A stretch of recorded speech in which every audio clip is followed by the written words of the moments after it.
Spa sous la pluie, un grand classique pour ne pas dire un pléonasme. Connue pour ses eaux thermales dès l'époque romaine, la ville s'est ensuite développée grâce à la réputation grandissante de ses sources, au point d'en créer un commerce. Le premier casino moderne y est né et la renommée grandissante a attiré des célébrités de toute l'Europe. Parmi elles, le tsar Pierre le Grand. On dit qu'il aimait couper sa vodka avec de l'eau gazeuse. L'eau encore, avec le terme générique de spa, qui tient son origine de là. Et l'eau toujours, sous forme de pluie, elle a posé bien des tracas à plusieurs générations de pilotes sur le célèbre toboggan des Ardennes. Car le circuit de Spa a lui aussi largement contribué à la notoriété de la région. Depuis la fin du 19e siècle, date des premiers rassemblements d'automobilistes, les sports mécaniques ont toujours été à l'honneur. F1, endurance, tourisme, moto, toutes les disciplines ou presque y ont fait escale. En 1924 s'y est tenue la première édition des 24 heures de Spa, avant celle du Mans. Le circuit faisait alors 14 km, un tracé triangulaire entre Malmedy, Stavelot et Francorchamps, où Henri Pescarolo sur Protomatra détient le record, plus de 262 km/h de moyenne. Une performance établie au prix de traversée de village, en décollant des 4 roues à plus de 300. La nouvelle piste de 7 km, inaugurée en 1979, a conservé les ingrédients de l'ancien Spa, tout en gagnant en sécurité. Nuvolari, Caracciola, Ascari, Fangio, Clark, Senna, Schumacher, Spa a de tout temps sacré les plus grands, un lieu chargé d'histoire, une fierté nationale qui disposait déjà de son propre musée, mais pas encore d'un événement historique majeur. Une anomalie à laquelle Peter Otto, fort de son expérience avec le Mans classique, a décidé de remédier. C'était des circuits qui n'étaient pas des circuits permanents. Et donc, le fait de les ouvrir à l'occasion de compétitions, etc., faisait qu'il y a une implication forte de la population à qui on demandait de changer un peu ses habitudes de trafic, etc., etc. Et donc, il y avait une implication de tout le tissu local. Et c'est vrai qu'on retrouve un peu la même chose ici. Pas question pour autant d'appliquer exactement les mêmes recettes. Grâce à son énorme patrimoine, Spa Classic offre de nouvelles perspectives. L'intérêt de Spa, c'est que c'est très très large et que tous les produits, toutes les courses automobiles y sont légitimes. Au Mans, on fait les voitures des 24 heures du Mans. C'est clair, mais il n'y en a pas d'autres qui tournent sur le grand circuit. Ici, on peut tourner avec du tourisme, parce qu'il y a eu des championnats de tourisme fantastiques. On peut tourner avec des GT, avec des protos. On peut tourner évidemment avec de la Formule 1. Toutes les disciplines automobiles sont légitimes, et donc ça va nous permettre de traiter des thèmes différents tous les ans, et donc de renouveler le spectacle.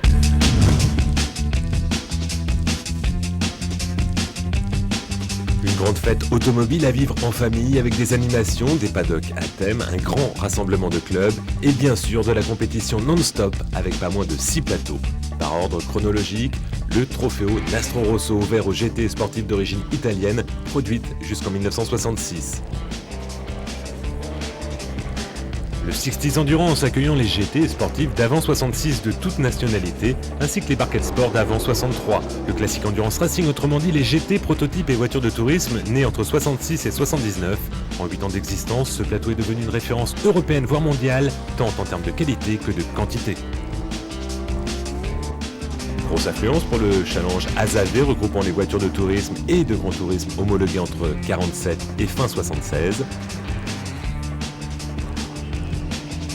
On remonte dans le temps avec le groupe C Racing dédié aux prototypes ayant participé au championnat FIA Groupe C, IMSA ou GTP. Et enfin, pour que le spectacle soit complet, les monoplaces du Boss GP constitués de Formule 1, d'IndyCar, sans oublier les GP2 et autres F3000.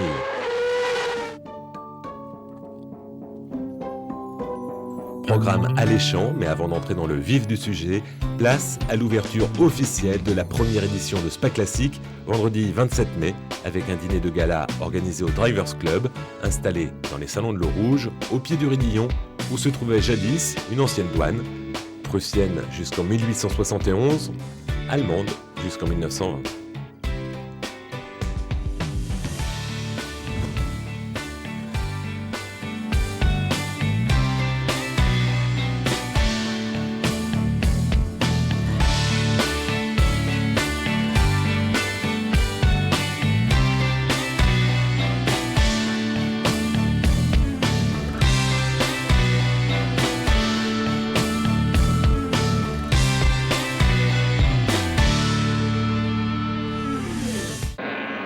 Première course du meeting, le Trofeo Nastro Rosso. La consonance annonce la couleur, les voitures italiennes sont à l'honneur, à commencer par les Ferrari, en nombre depuis qu'elles sont privées de leur challenge historique, mais attention aux autres marques, à commencer par la Maserati Birdcage, pilotée par l'Allemand Max Werner, installé en pole position. On est à bord de la Ferrari 250 GT Berlinetta de Vincent Gay. Grosse glissade de la Maserati à la réaccélération après le virage de la source, mais impossible de prendre l'avantage avant le raidillon.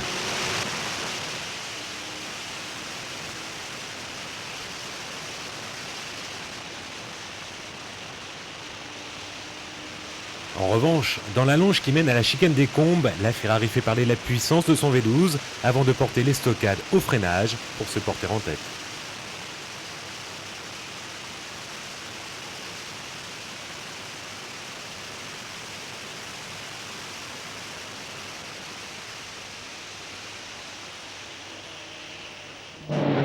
Troisième et quatrième, les puissantes Bizarini 5300 GT et autres ISO A3C sont à l'affût, tandis que la Ferrari 275 GTB de l'américain Dennis Singleton complète le top 5.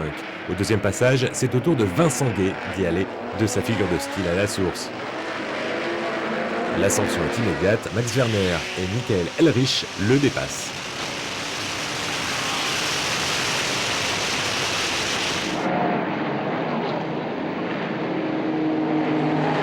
Un peu plus loin, l'ISO A3C d'Alberto Francioni en profite à son tour.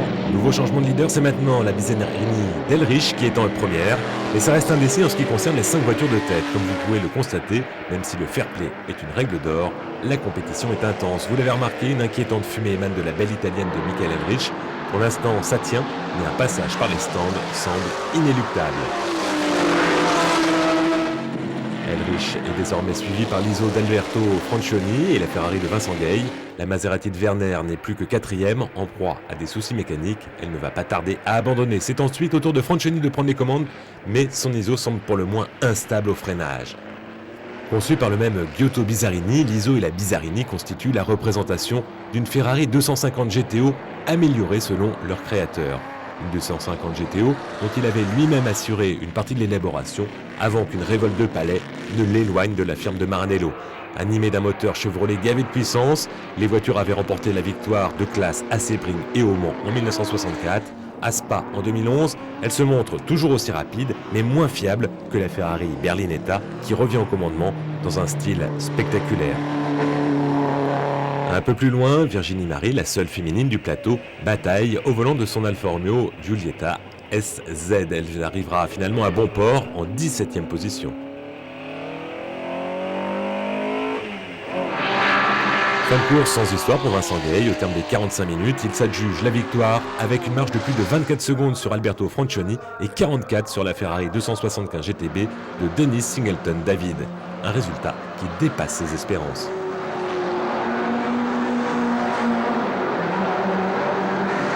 Logiquement, j'espérais peut-être terminer troisième, mais à la base, je craignais beaucoup la Maserati Birdcage de Max Werner, qui est intrinsèquement une excellente voiture et bien pilotée avec un très bon pilote. Et les Bizarini, elles sont extrêmement puissantes, mais nettement moins fiable, ce qui est assez étonnant pour une voiture d'une telle cylindrée. Et puis bon, moi j'ai donné le meilleur de moi-même durant toute la course. Et les autres, je sais pas, ils ont eu des petits soucis et ils ont fait quelques petites erreurs. Et il faut essayer d'en faire moins qu'eux. Une victoire à domicile pour Vincent Gay sur une piste qu'il connaît bien.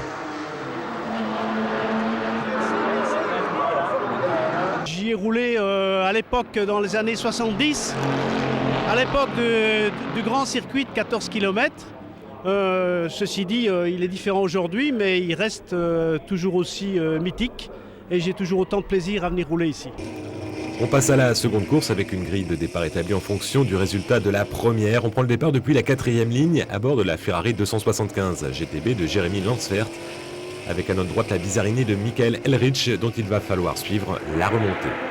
Au premier virage, les Ferrari trustent les 5 premières positions, mais dès le raidillon, Michael Elrich est déjà remonté à la 2e place et il se lance aussitôt à la poursuite de Vincent Gay.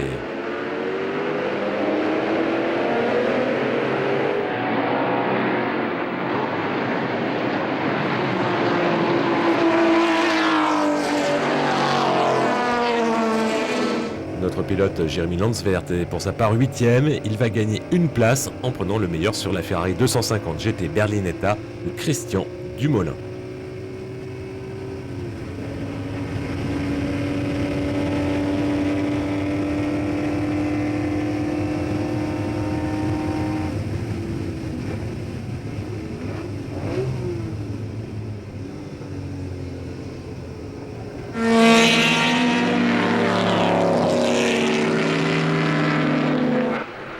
Rapidement, Vincent Gaille et Michael Elrich sèment leurs poursuivants, mais jamais la Bizarini ne sera en position de porter la moindre attaque.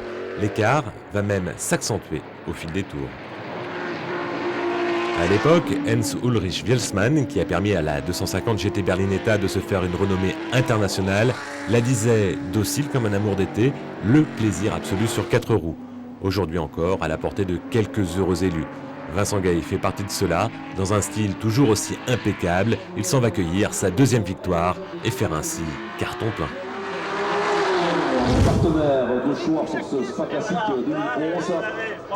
Voilà.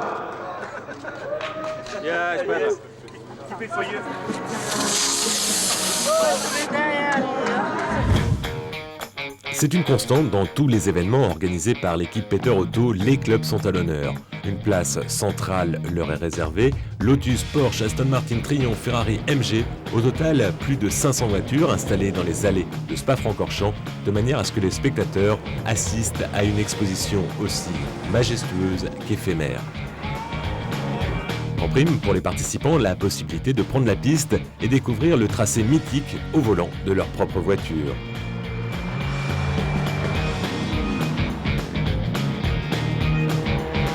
En parallèle, des baptêmes étaient organisés.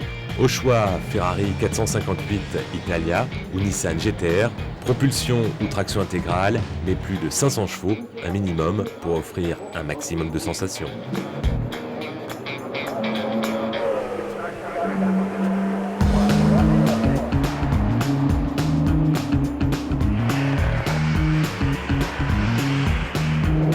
Concilier compétition et shopping, les anciens stands F1 étaient transformés en galeries marchandes avec des boutiques consacrées à l'univers automobile.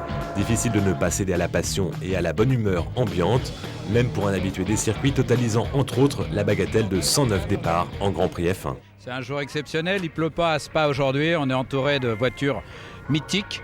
Celle-ci en est une d'ailleurs, et je suis très heureux de, pour la première fois, participer à une course de voitures historiques. C'est une passe qui se tourne peut-être, mais je trouve ce meeting absolument exceptionnel.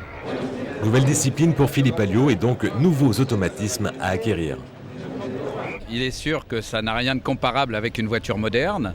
En revanche, ça reste toujours difficile de bien conduire vite une voiture de course, une voiture tout court. Et dans ces conditions, je vais essayer de faire mon mieux avec cette voiture-là. Je ne vous cache pas qu'effectivement, ce n'est pas ce que j'ai connu de mieux en termes de pilotage. Et vous ? Il a eu la gentillesse de m'annoncer qu'il avait l'impression de rouler dans une voiture des années 14-18. Donc ça vous donne une petite idée du niveau de performance de la voiture par rapport à la F1 il y a une vingtaine d'années. Pas très sympa pour la magnifique AC Cobra 1964 de son ami François Kick. À l'image de la TVR Griffiths, équipée du même V8 américain, elle fait partie des épouvantails de la catégorie 60s Endurance, dont le peloton est composé de 41 voitures qui vont en découdre sur une course de 2 heures. Et vous allez voir, une fois au volant, le naturel du pilote professionnel reprend vite le dessus. Et voiture de 14-18 ou non, ça se passe plutôt pas mal pour Philippe Alliot.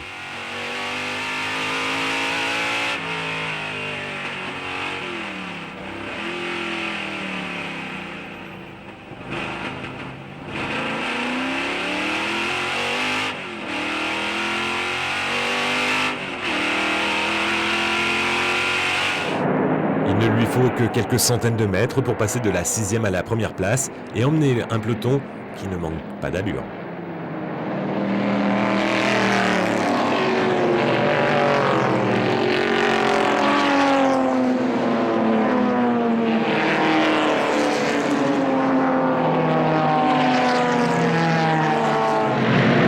Alliot prouve que ses talents de pilote sont intacts, sans en rajouter et en faisant preuve d'extrême prudence lors des dépassements de retardataires. Il ne cesse d'accentuer son avance.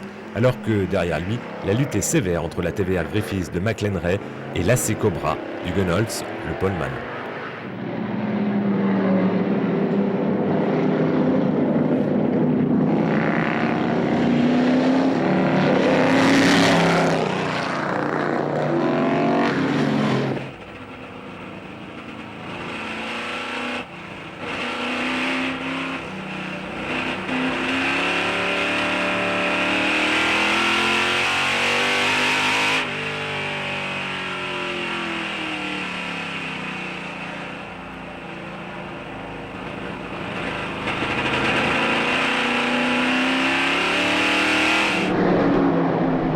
Fin connaisseur, François Kick apprécie le travail de son équipier d'un jour. Pour d'autres, il faut déjà repasser par les stands. Certaines mécaniques n'ont pas résisté au train d'enfer mené par leurs pilotes.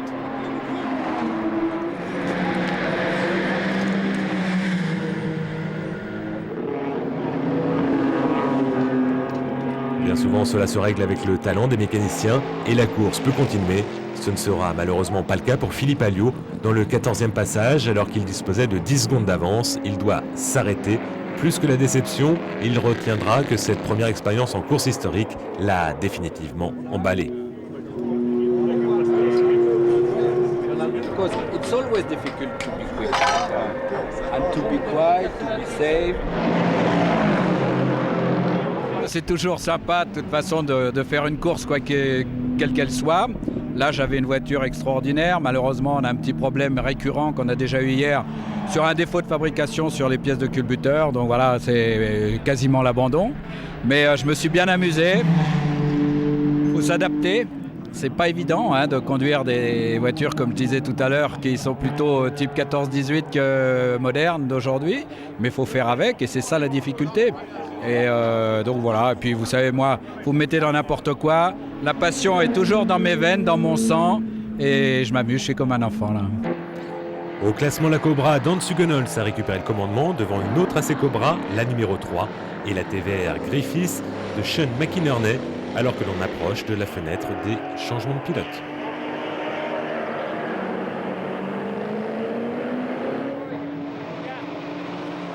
S'il est possible de participer seul ou en équipage, il y a un arrêt imposé pour tout le monde, histoire de remettre de l'essence, faire la pression des pneus, changer de pilote ou s'hydrater pour les plus courageux.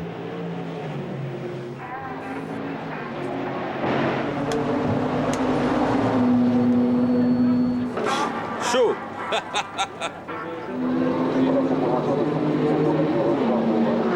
Après cette phase de course, la Cobra numéro 27, maintenant pilotée par David Hart, est toujours en tête devant la TVR Griffiths qui a gagné une place. Tandis que la troisième position est occupée par l'AC Cobra de Ludovic Caron.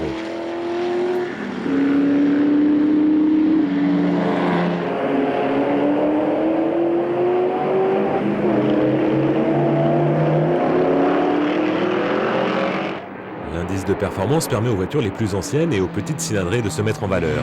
Encore une fois, c'est la Triumph TR2 de Fabien Mestro qui se met en valeur. Elle précède la voiture la plus ancienne du plateau, la Skoda Sport de 1948, pilotée par Miroslav Krescha. Victoire finale pour David Hart et Hans Hugenholz, auteur d'une course parfaite.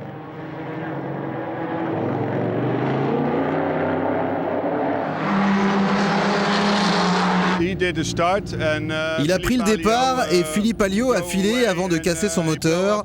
Et là, on a repris la tête. C'est dommage parce que j'aime bien courir contre lui. On a déjà été équipiers lors des 24 heures de Spa et je le connais bien.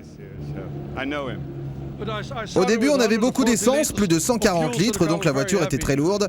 On perdait du temps en début de course, mais ensuite, ça s'est amélioré. La cérémonie du podium 60s Endurance met fin à la journée du samedi, mais on retrouvera certains des protagonistes engagés dans d'autres catégories.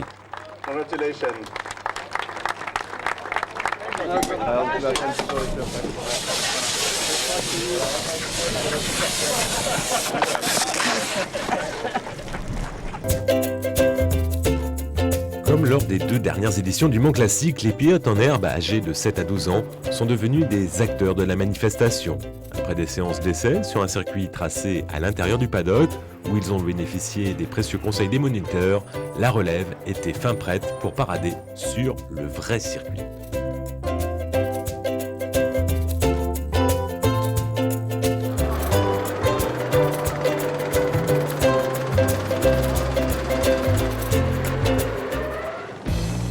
Au volant de mini-répliques de voitures de prestige, ils ont remonté les anciens stands pour se lancer à l'assaut de la descente menant au Raidillon.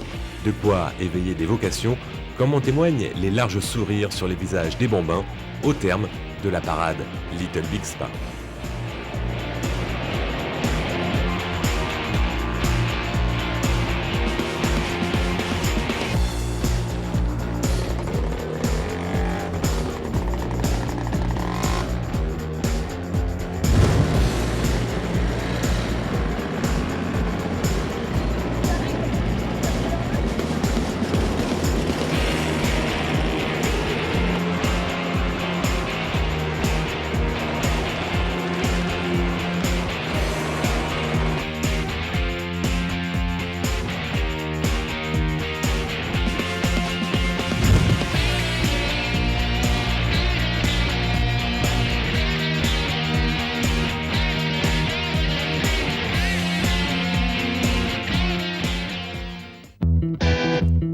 Autre temps fort de ce week-end de Spa Classique, les caisses à savon. Au départ, un jeu d'enfant adopté également par les adultes.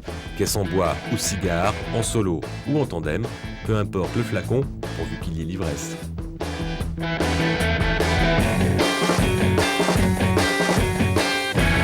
animés par la force de gravité, ces drôles d'engins permettent la tenue de compétitions très sérieuses et très réglementées, dont le but est simple, dévaler une pente le plus rapidement possible. Une piste d'entraînement avait été tracée dans le paddock et pour les plus téméraires, samedi soir, en clôture de journée, la possibilité de se frotter au Raidillon, en sens inverse bien sûr. Départ depuis les Combes, 1,3 km jusqu'au Raidillon et un dénivelé de 52 mètres. Départ en pente douce et puis ça s'accélère. Le plus rapide a été chronométré à 104 km/h, à 5 cm du sol, sensation garantie.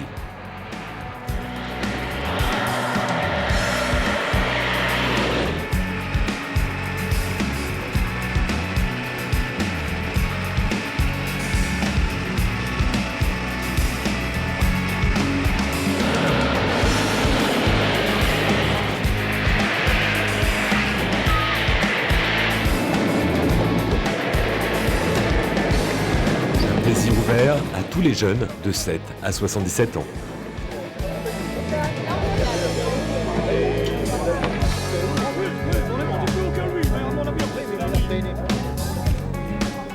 Je suis avec mon copain en fait, et moi je conduis et lui il freine. On a donc ça s'appelle un carrioli, c'est tout en bois. Et donc le principe c'est qu'il y a un volant pour tourner et des patins avec des pneus en dessous, des morceaux de pneus collés pour freiner qui accrochent à la route et donc ça freine. Avec ceci, on n'a jamais fait d'accident encore, mais ça fait 6 ans que je roule moi. Et j'ai déjà fait plusieurs catégories et j'avais une caisse avant et j'ai fait un accident. J'ai fait 8 tonneaux à du 90 km/h, donc voilà. Mais j'avais de la sécurité, donc à part une commotion cérébrale et mon poignet cassé, je n'ai rien eu de spécial. Ouais, c'est déjà pas mal, non? Oui, c'est déjà pas mal. Spa Classique côté VIP maintenant, depuis les loges installées au-dessus des nouveaux stands F1 pour suivre le spectacle de la piste dans les meilleures conditions.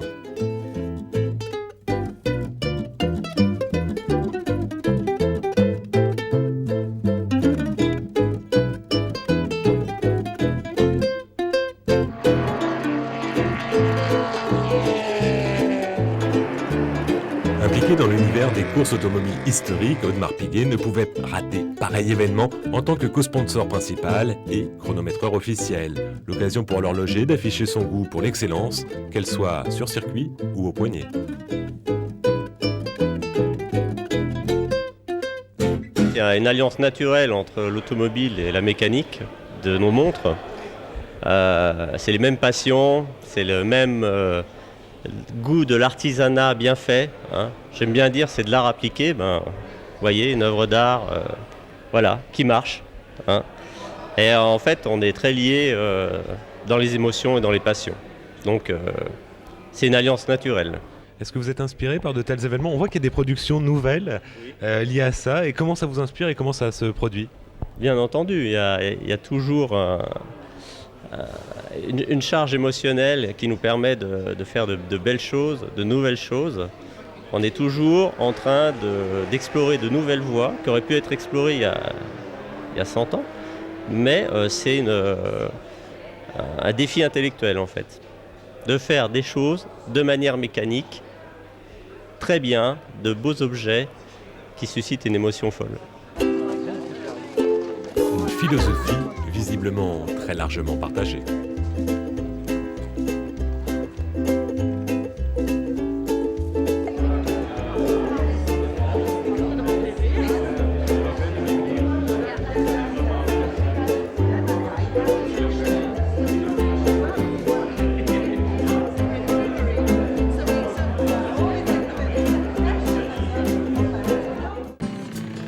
Dimanche, au petit matin, on s'active dans les paddocks du classique Endurance Racing, ces jours de course. Depuis la naissance de la discipline, le plateau, composé exclusivement de modèles authentiques, ne cesse de s'étoffer. À Spa, il y avait 83 voitures engagées et 2 séries distinctes. Droit d'aînesse oblige, on commence avec les CER1, réunissant les voitures de tourisme et grand tourisme inscrites en compétition entre 1966 et 1974, ainsi que les prototypes de 66 à 72.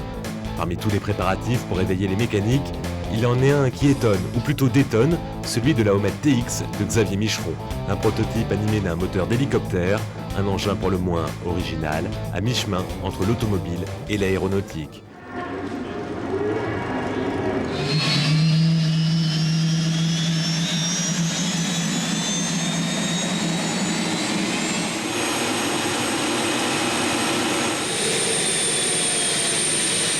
En fait, il y a eu 2 voitures. La deuxième voiture est encore aux États-Unis. Moi, effectivement, j'ai eu un coup de cœur en voyant la ligne de la voiture, puisque j'adore les Porsche prototypes. Je connaissais et j'aime beaucoup les Chaparral. Et cette voiture, c'est un petit peu un mélange des deux en termes de ligne. Donc c'est vrai que d'abord, c'est la ligne. Ensuite, j'avais un souci d'originalité, puisque je voulais absolument avoir une vraie voiture. Et là, en l'occurrence, étant donné que c'est des voitures qui étaient peu utilisées en course, je dirais que l'histoire de la voiture est très limpide, ce qui est malheureusement pas toujours le cas. Elle est au fin fond des États-Unis et elle avait été restaurée en 1996 par Bob Mackie qui l'avait construite. Donc je dirais que finalement, on a eu pas mal de bonnes surprises dans la mesure où Bob Mackie étant toujours vivant, un jour je lui ai téléphoné, je lui ai dit « Mais Bob, si on a un problème, on casse quelque chose dans la voiture, qu'est-ce qui va se passer ?» Et il m'a fait parvenir, sans me le dire, un gros colis dans lequel il avait envoyé tous les plans de la voiture. Toujours en catégorie proto, Pierre Nicolet, parfait. Son apprentissage sous le regard bienveillant de son père. Le petit moteur BMW de série animant sa Chevron B16 ne lui permet pas de jouer les premiers rôles, mais s'il continue à afficher un tel niveau de performance, il ne devrait pas tarder à passer à la vitesse supérieure. Fidèle parmi les fidèles, Richard Mille sur Lola T70 peut jouer la gagne, mais l'essentiel n'est pas là.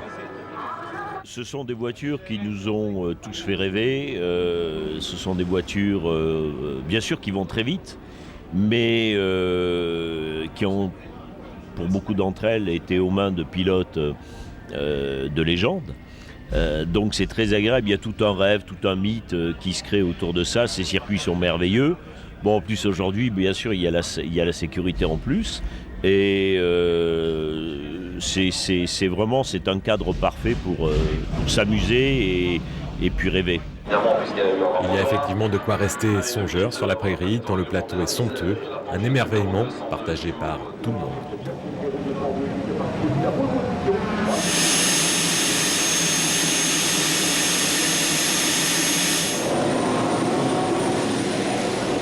Mais une fois le départ donné, on est rapidement tiré de sa rêverie tellement la compétition devient intense. Dès le premier virage, sa bataille ferme entre les Lola qui avaient trusté les premières lignes de la grille de départ.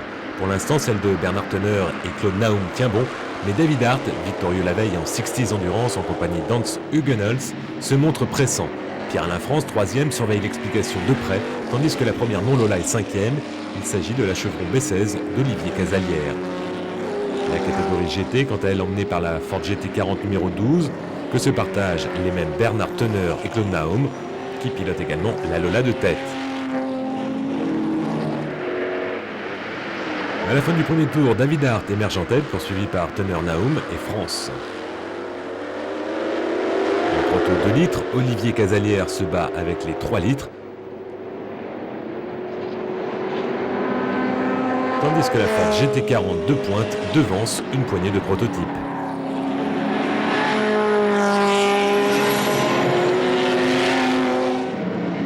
Statu quo des positions jusqu'à la sortie de la voiture de sécurité, le moment choisi par les 2 voitures de tête pour observer l'arrêt imposé.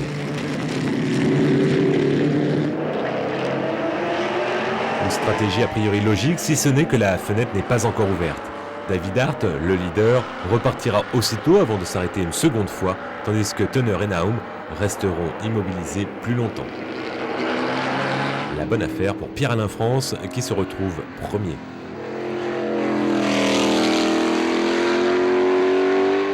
Malgré cette bévue, en GT, Tunner et Naum avaient suffisamment d'avance pour conserver les commandes de la catégorie, alors qu'en proto, ils ne sont plus que deuxième et sous la menace de David Hart qui aligne record du tour sur record du tour pour tenter de revenir aux avant-postes.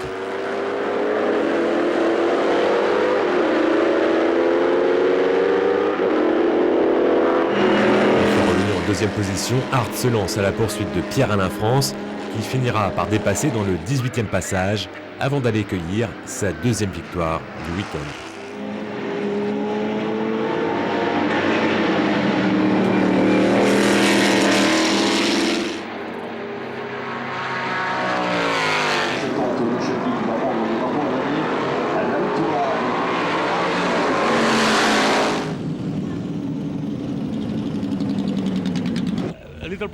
Un petit problème au moment de l'arrêt, vous êtes tombé au-delà de la 5e place et il a fallu attaquer fort. Ouais, je suis rentré un peu trop tôt. En plus, j'avais les mauvais pneus et donc ça glissait beaucoup.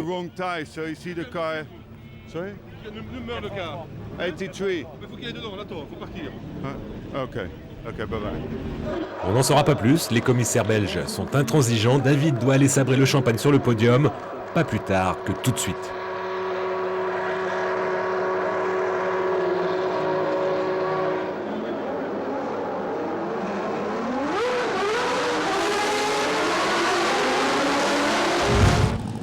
On passe au challenge Azavé et Groupe 1 dont c'était la première apparition dans le cadre d'un événement Peter Auto.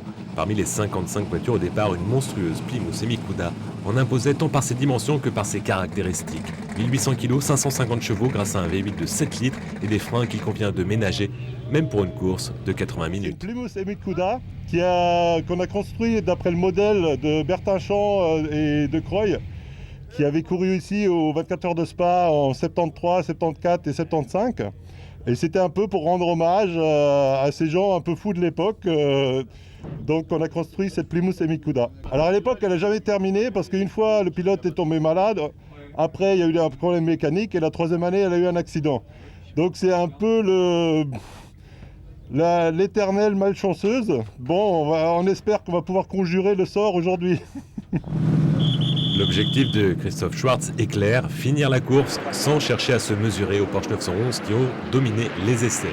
Le 911 qui s'installe immédiatement en tête, la Plymouth est dans le bon wagon, à l'aise dans les allonges.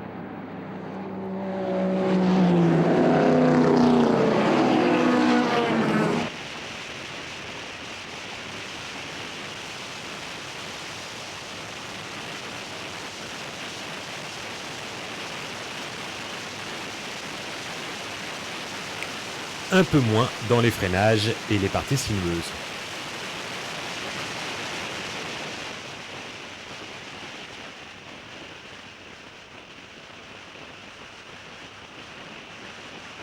Une fois encore, l'Emikuda sera malheureuse dans les Ardennes belges, victime de sa mécanique, tandis que la victoire reviendra à la Porsche 3 litres RSR, pilotée par Christophe Thériault et Pierre Gary, notre confrère d'échappement classique.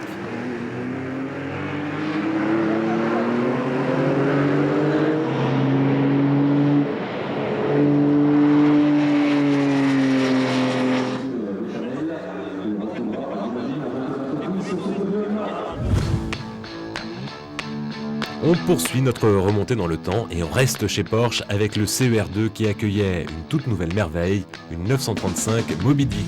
Une voiture tout juste sortie des ateliers Freysinger Motorsport après 3 ans de travail pour restaurer un modèle extrêmement rare, une sacrée aventure que nous raconte Götz von Blücher.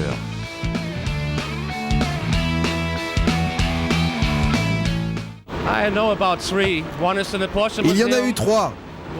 Il y en a une au musée Porsche, une qui n'existe plus, elle servait de voiture d'essai et l'usine avait essayé de fabriquer un mulet. Nous avons retrouvé la voiture aux États-Unis et les pièces manquantes un peu partout à travers le monde. Nous les avons assemblées. Les gars de l'usine avaient commencé le boulot avant de s'arrêter au moment de la fin du programme et nous l'avons près de 30 ans plus tard. Elle développe près de 800 chevaux. Pas d'aide à la conduite ? Non, rien de tout ça, c'est une voiture d'homme. Une voiture conçue au crayon par Norbert Singer, dotée d'un nouveau moteur, le fruit d'un travail exploitant les failles du règlement. Ces lignes profilées lui permettaient d'atteindre 366 km/h dans la ligne droite des Hunaudières, une voiture destinée à gagner les 24 heures du Mans, jusqu'au moment où une fuite d'huile est détectée pendant la course, obligeant les pilotes à lever le pied. La Moby Dick terminera 8e de l'édition 78, remportée par l'Alpine Renault de Didier Pironi et Jean-Pierre Josso. 20 ans plus tard, Stéphane Ortilli s'imposait au Mans en compagnie de Laurent Aiello et Alan McNish sur une Porsche GT1. Il était à Spa au volant de la Moby Dick. Pour moi, le fait déjà de rouler dans ce championnat, c'est énorme parce que c'est des voitures que j'ai vues petit rouler, qui m'ont donné envie un jour de faire les 24 heures du Mans et d'en faire mon métier. Après, tout simplement, conduire cette voiture est extraordinaire et c'est aussi une très grande leçon d'humilité parce que la voiture est très puissante. C'est vraiment un monstre à conduire, c'est impressionnant extérieurement et au volant aussi, je peux vous le garantir. Là, je conduis la voiture, je ne la pilote pas, je la conduis autour d'un circuit. Imaginez des pilotes qui la pilotaient, qui parlaient de sous-virage, de sur-virage. On voit les caméras embarquées de l'époque où ils sortent comme ça des virages. Bon, ils connaissaient peut-être pas autre chose en sécurité, mais c'est tout simplement incroyable. Et ça rend très humble par rapport à la prise de risque qu'ils faisaient aussi à l'époque, je pense. Plaisir pour les nouveaux venus, mais également pour les habitués, à l'image de Jacques Nicolet. Même s'il roule lui aussi en moderne, rouler en classique, Endurance Racing est un besoin.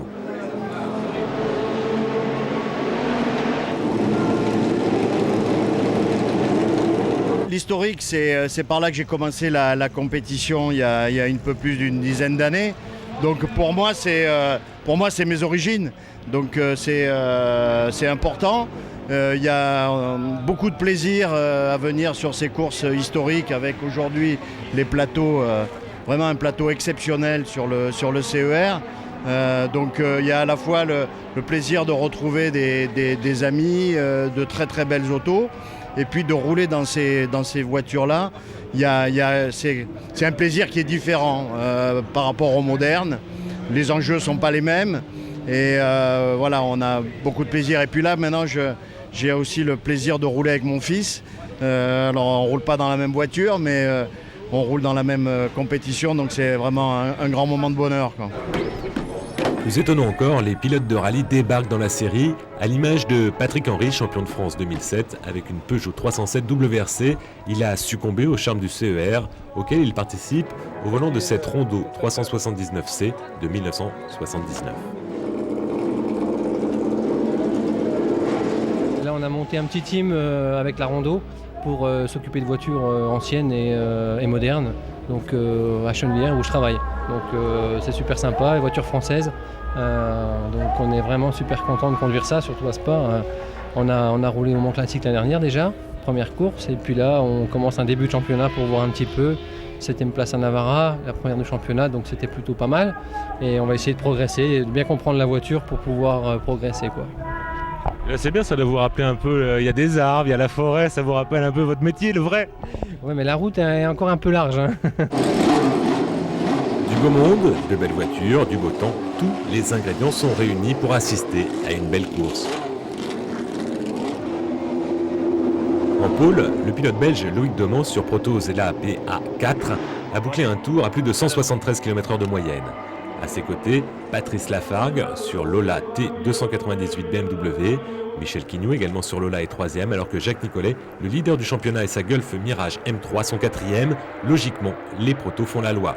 Au premier virage, Demans pointe en tête alors que Quignou prend l'avantage sur Lafargue.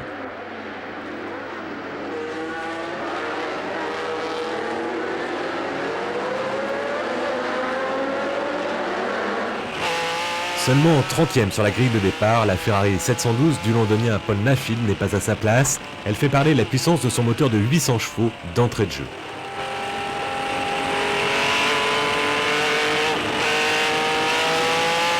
Une remontée suivie de près par Jean-Claude Andruet, encore un autre pilote de légende. À ce rythme, la Ferrari risque de rapidement avaler le proto Cheetah qu'il partage avec Jean-Marie Belteste. Ça faisait longtemps que j'étais pas revenu là, courir et j'ai tellement de souvenirs à Spa en Belgique. J'ai gagné les 24 heures de Spa et j'ai gagné les 24 heures d'Ypres, les 600 km, tout ça. Donc j'ai des grands souvenirs ici. Puis les gens sont très sympas avec moi parce qu'il y a beaucoup de gens qui se rappellent de tout ça, quoi. Il n'y avait pas de sécurité, il n'y avait même pas de rail au début. Moi j'ai couru en proto 3 litres en championnat du monde sans rail, sans rien. À Blanchimont, on était au bord des sapins, quoi. Et je me rappelle, j'étais le seul à passer à fond toute la remontée et Blanchimont compris, et là il fallait pas, l'erreur était fatale, hein.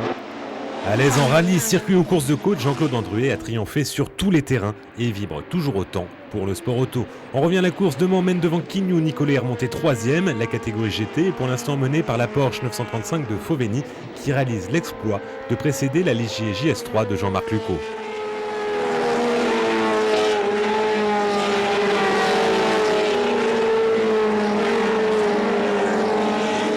En seulement un tour, Paul Nafil a déjà gagné 10 places, il est 20e et c'est loin d'être fini.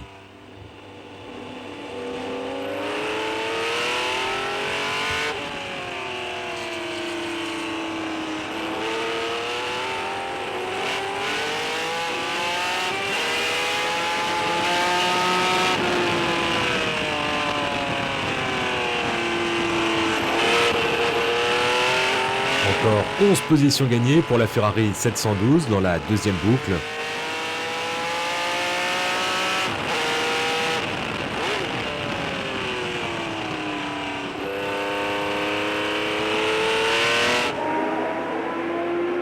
Devant, Loïc Demont s'échappe, tandis que pour Quignou, la menace Nicolet se précise. On embarque dans la Gulf Mirage pour le dépassement.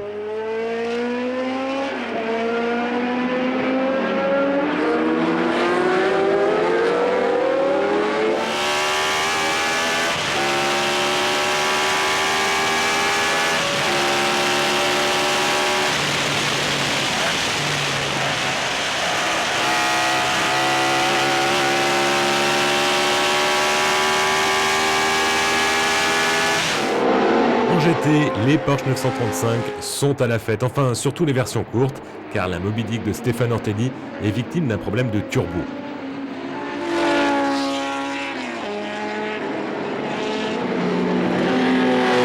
Le Monégasque repasse par les stands pour expliquer les symptômes à son ingénieur. Et finalement, décision est prise d'abandonner pour ne pas risquer une casse moteur. On espère que l'expérience sera renouvelée.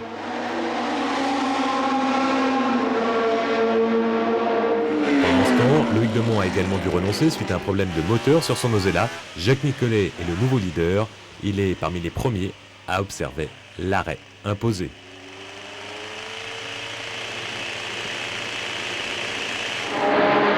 Paul Nafil en profite pour boucler un tour en tête avant de repasser par les stands.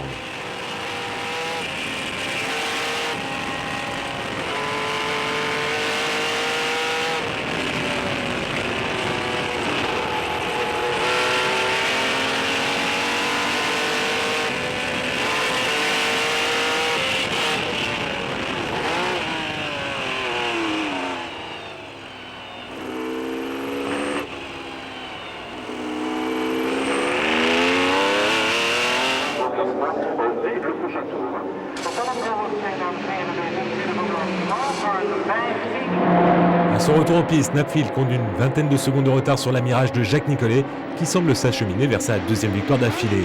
Et la machine va s'enrayer à 4 tours de l'arrivée suite à une incompréhension avec un retardataire convoqué dans les stands par les commissaires pour effectuer un stop and go.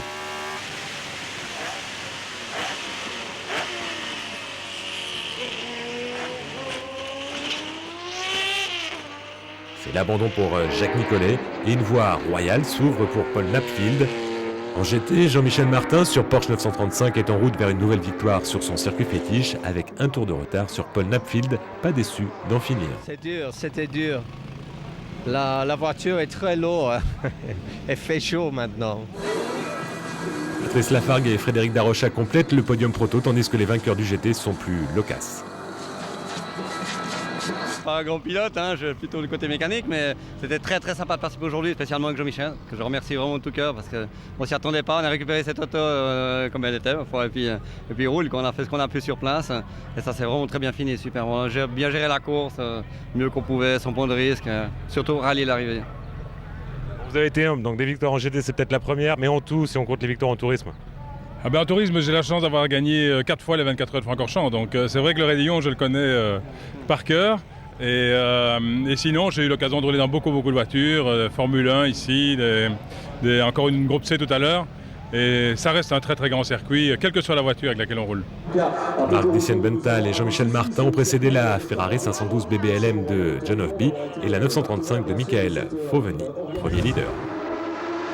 On passe au groupe C Racing, réunissant les voitures de l'âge d'or du sport prototype de la fin des années 80 et début des années 90. 1990, année du retour officiel de Mercedes en compétition après la tragédie des 24 heures du Mans en 1955. Les nouvelles flèches d'argent, C11 atomisaient la concurrence. 21 ans plus tard, rien n'a changé. Bob Berridge et Christian Gleisel ont perpétué la tradition.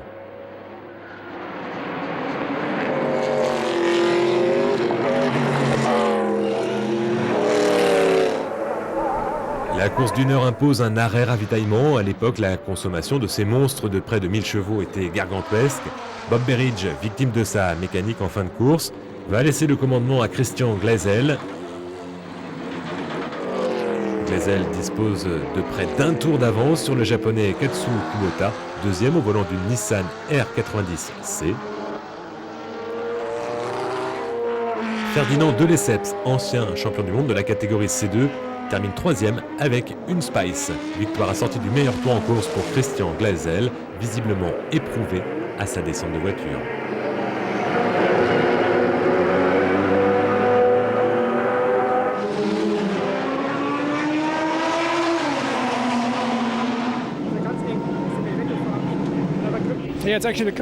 C'est la voiture qui a gagné à Spa en 1990. C'est une expérience épuisante, mais c'est surtout un véritable honneur de piloter cette voiture ici. Et on va s'écouter en l'honneur de la victoire de Christian Gleisel, l'hymne national allemand.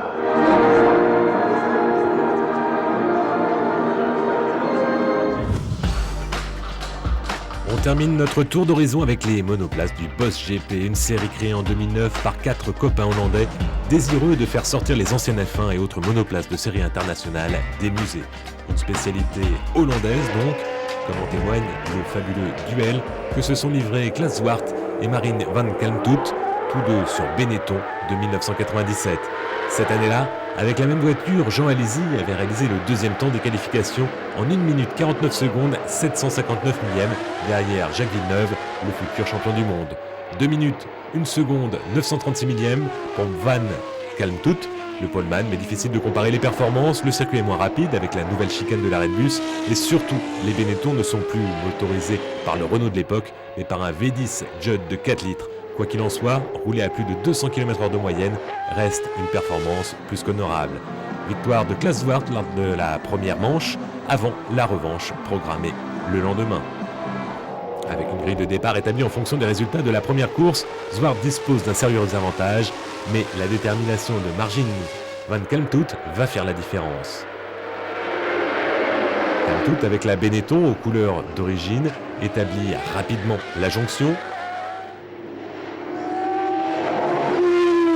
avant de se caler dans le sillage de Klaas Zwart.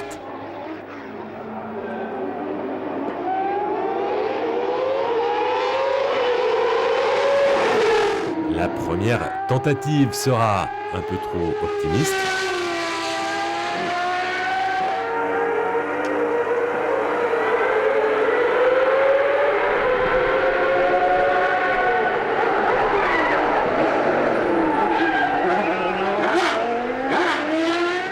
Mais la seconde sera couronnée de succès sous le passage du drapeau à damier pour 171 millièmes de seconde. Ambiance bon enfant sur le podium, les visages sont peut-être un peu ridés, les cheveux blanchis pour des pilotes de Formule 1, mais les yeux brillent comme ceux des enfants. de Champagne, et cette fois-là sont capables de nous mettre au cadre de ce Spa classique.